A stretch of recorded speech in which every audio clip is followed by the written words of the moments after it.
नमस्कार, आप देख रहे हैं आईपी न्यूज और मैं हूं आपके साथ प्रफुल्ल। मैं भिथियारवा आश्रम में हूं और जहां पे प्रशांत किशोर 24 घंटे का मौन व्रत रखे हैं। ये मौन व्रत इसलिए है क्योंकि बिहार चुनाव के परिणाम किसी को समझ में नहीं आया कि आखिर बिहार में हुआ क्या है। खैर, इस मौन व्रत का क्या असर होगा और ये मौन व्रत क्यों रखा गया, प्रशांत किशोर ने क्यों ऐसा कदम उठाया, भिथियारवा आश्रम को क्यों चुना, हम जानने की कोशिश करते हैं। और हमारे साथ फुलवारी शरीफ से जो जन स्वराज के उम्मीदवार शशिकांत जी हैं। और शशिकांत जी, पहले तो सवाल यही होगा कि 3 साल आप लोगों ने पूरे जमीन को नापा, बिहार की जमीन को नापा, लेकिन शून्य पर आके सुई अटक जाती है, मौन व्रत करना पड़ता है। बिल्कुल जो हम लोग की अपेक्षा थी उसके अनुसार सफलता नहीं मिली। और प्रशांत जी बोले से या तो अर्श पे रहेंगे या फर्श पे रहेंगे, तो हम लोग अभी फर्श पे हैं। और जो हमको जनता के बीच में हम लोग गए, मुद्दों पे अपनी लड़ाई लड़ी है। और मुद्दे एक्चुअली में जेन्युइन मुद्दे हैं, लेकिन फिर भी जनता ने जन स्वराज को हम लोग को सपोर्ट नहीं किया, हम लोग को उस तरह से रिस्पांस नहीं मिला। इसके लिए हम लोग प्रायश्चित के तौर पे भितरहवा आश्रम, जो गांधी जी का पहला चंपारण सत्याग्रह का यहीं से शुरुआत हुआ था, हम लोग उसी स्पीड से जितना हम 3 साल काम किए हैं उससे दोगुने तिगुने चौगुने रफ्तार से फिर से संकल्पित हैं यहाँ पे कि हम लोग फिर से काम करेंगे।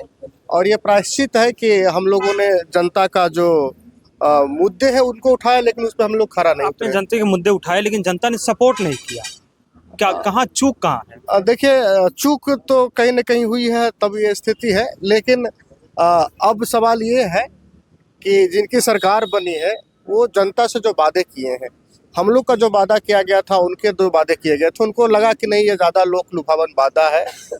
वो 10,000 हाँ, वही बोल रहे हैं, 10,000 की बात कर रहे हैं। 10,000 की बात कीजिए, या उसना चावल का बात कीजिए, या 5 किलो अनाज का बात कीजिए। इस तरह के बातों में लोग आ गए।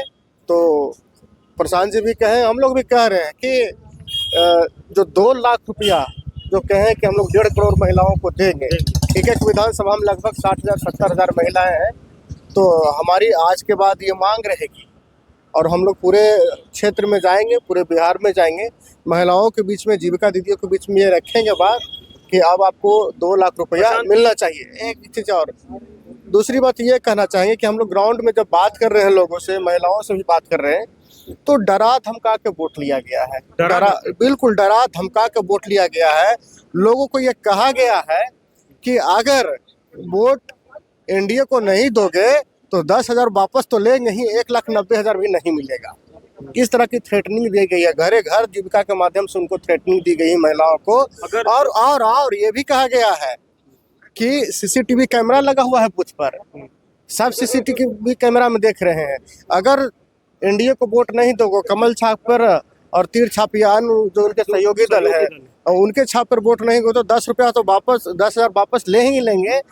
उसके बाद 1,90,000 रुपया नहीं मिलेगा। ये डर की भावना लोगों में पैदा की गई है। पीसी जो किया था उसमें कहा था कि अगर 2 लाख रुपए नहीं मिलते तो हम फिर सड़क पे उतरेंगे, उसके लिए कुछ। हाँ, वही तो बोल रहे हैं कि आज जो हमारा ये आश्रम से एक नया आंदोलन की शुरुआत है, नई आंदोलन, नए क्रांति की आगाज है, जिसमें महिलाओं को भ्रमित करके जो वोट लिया गया है, हम लोग महिलाओं के बीच में जाएंगे और रखेंगे कि सही में नहीं। देखिए, ये इसलिए बोल रहे हैं कि अगर सही में 2-2 लाख महिलाओं को दे दिया है तो बिहार से गरीबी दूर हो जाएगा।